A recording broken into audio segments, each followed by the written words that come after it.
Halo, selamat datang. Pernah kepikiran nggak sih gimana caranya bintang-bintang yang jauhnya jutaan tahun cahaya itu kok bisa nyambung sama cara kita bernapas atau cara kita ngatasin pikiran-pikiran negatif?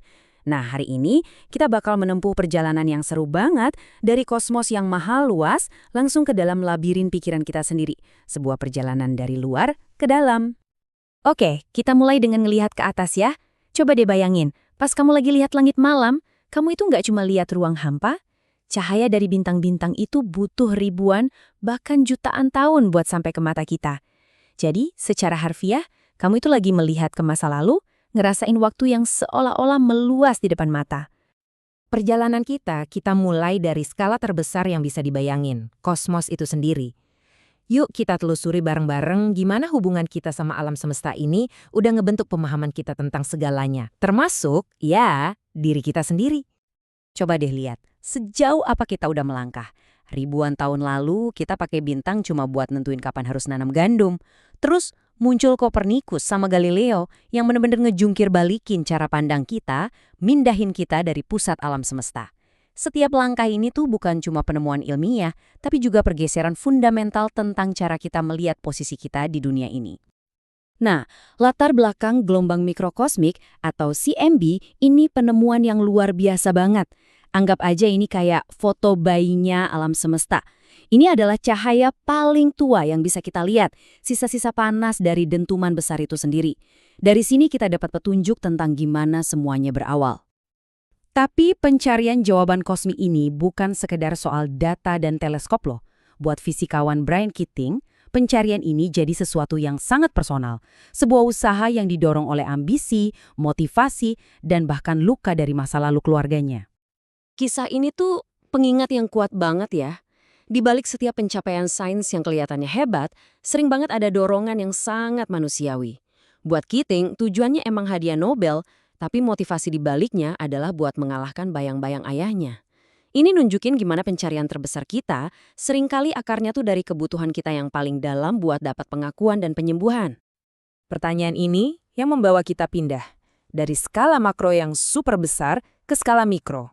Dari alam semesta di luar sana ke alam semesta yang ada di dalam tubuh kita. Oke, sekarang kita pindah fokus dari bintang-bintang ke dalam diri kita. Yuk kita perbesar perangkat keras biologis kita, sistem rumit yang ngebentuk gimana kita ngerasain dunia ini.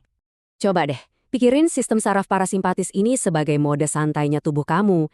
Jadi, setelah kamu stres atau lagi seneng banget, sistem inilah yang bikin detak jantung kamu melambat dan seolah-olah bilang, oke, semua aman sekarang, waktunya istirahat. Ini tuh rem alaminya tubuh kita. Dan yang kerennya kita tuh punya tombol buat ngaktifin mode santai ini secara sadar. Namanya desahan fisiologis. Coba deh lakuin bareng saya sekarang. Tarik napas pendek 2 kali lewat hidung, terus hembuskan pelan-pelan lewat mulut. Kamu bisa langsung ngerasain tubuh kamu jadi lebih tenang kan? Napas itu ibarat remote control buat sistem saraf kita. Kerumitan ini juga berlaku buat cara kita melatih tubuh. Coba lihat deh, 2 filosofi yang beda banget ini. Sistem Soviet fokus sama latihan sering, tapi intensitasnya sedang, buat nyempurnain skill.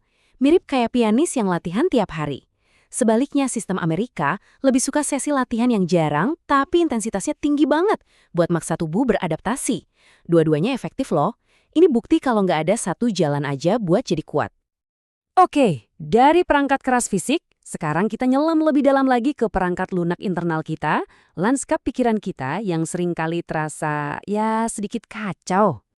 Kita semua pasti kenal deh sama suara ini. Suara di kepala kita yang kayak kaset rusak, muter-muterin kesalahan memalukan atau ngekuatirin masa depan.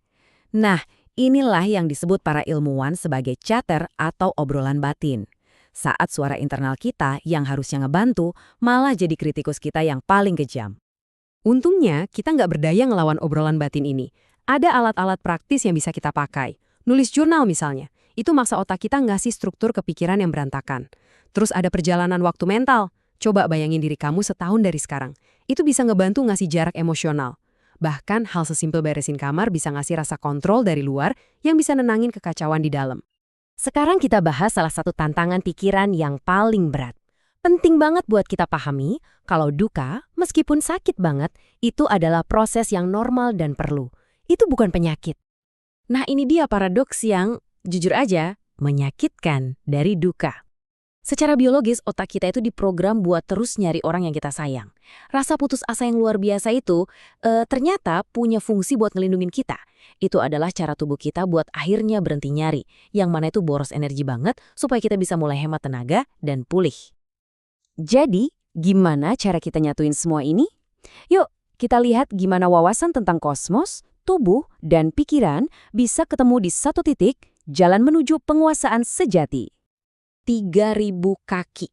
Iya, setinggi itu El Capitan. Sebuah dinding granit vertikal yang dipanjat oleh Alex Honnold sendirian dan tanpa tali sama sekali. Coba dengerin deh gimana Honnold ngegambarin pengalamannya. Seperti menari. Jadi, ini bukan tentang naklukin rasa takut. Ini tentang mencapai flow state. Sebuah kondisi di mana semua gerakan itu sempurna, tanpa mikir, yang cuma bisa didapat lewat ribuan jam persiapan yang super teliti. Nah, ini dia rahasianya. Tujuan segede El Capitan itu nggak ditaklukin dalam semalam. Itu adalah hasil dari ribuan tantangan kecil yang dibangun satu persatu, latihan demi latihan selama bertahun-tahun. Kemajuan yang pelan-pelan tapi pasti, itu kuncinya buat mencapai hal-hal yang luar biasa. Akhirnya, kita kembali lagi ke gambaran besarnya. Apa artinya menerapkan semua ini bukan cuma buat satu tujuan besar, tapi buat ngejalanin seluruh hidup kita. Ini ide yang cukup radikal di dunia yang terobsesi banget sama hasil. Kita sering mikir kalau kebahagiaan itu ada di pencapaiannya. Tapi gimana kalau nilai yang sebenarnya, kesenangannya, pertumbuhannya, maknanya justru ada di dalam proses ngejarnya itu sendiri? Ini nyambung lagi ke awal pembahasan kita. Rasa ingin tahu yang sama yang bikin kita ngeliat ke bintang-bintang, ternyata itu juga kunci menuju hidup yang memuaskan dan penuh makna. Jadi perjalanan kita dari kosmos sampai ke dalam pikiran selesai di sini. Tapi ninggalin satu pertanyaan buat kamu. Di dunia yang udah penuh jejak kaki orang lain, pantai mana nih yang belum dijelajahi, yang bakal kamu datengin? Potensi apa yang nunggu di dalam rasa ingin tahu kamu yang unik itu?